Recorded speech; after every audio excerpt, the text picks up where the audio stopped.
The Taliban, a Sunni Islamist organization formed in 1994, completed its rapid takeover of Afghanistan more than 3 weeks ago. A blistering military offensive, which confounded security experts, saw the group overthrow the Afghan government and seize the capital Kabul in a matter of weeks.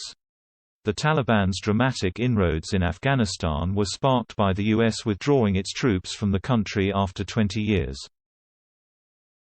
On Monday, the group said it had also taken control of Panjshir province, the last outpost of Afghan resistance forces fighting the Taliban. Since British and U.S. forces evacuated from the country, many Afghans have been left terrified about what Taliban rule might hold. Among those trapped are members of the Afghan Invictus Games squad, who participated in Sydney, Australia, in 2018. The sporting event was founded in 2014 by Prince Harry for sick, wounded and injured service personnel.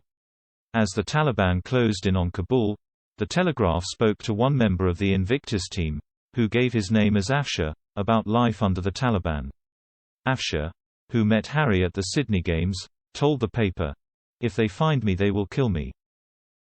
The ex-sergeant major and his wife both served in the Afghan National Army before the Taliban takeover. However, in recent weeks the couple were forced apart as they both separately went into hiding. Afshar added, "Coalition forces were here rebuilding Afghanistan and assisting the people. When I looked at him I thought my country will become great. Our army was strong and we never thought it would collapse so soon. Even if the US left just 1,000 soldiers in Afghanistan I'm sure we would never have lost this war." Afshar, who was at first trained by the British, said he had heard that the Taliban had come to the door of his apartment looking for him. The former army chief also told the Telegraph that the Taliban had seized a huge arsenal of American assault rifles and light machine guns from his old military depot. Taliban fighters expanded their war chest after they took Kabul airport last week, according to the Oryx blog, which looks at the weapons used in conflicts. It said Taliban fighters have seized nearly 2,000 Humvees, high-mobility multi-purpose wheeled vehicles, and trucks, more than 50 armored fighting vehicles, artillery and mortar pieces, more than 12 helicopters and attack aircraft, 12 tanks, drones and other equipment. Some equipment was deactivated ahead of the U.S. withdrawal from Afghanistan. However, an anonymous U.S. official told Reuters, "Everything that hasn't been destroyed is the Taliban's now."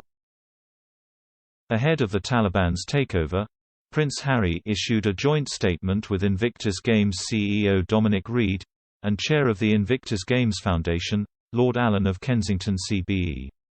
It read, "What's happening in Afghanistan resonates across the international Invictus community." Many of the participating nations and competitors in the Invictus Games family are bound by a shared experience of serving in Afghanistan over the past 2 decades. For several years, we have competed alongside Invictus Games Team Afghanistan.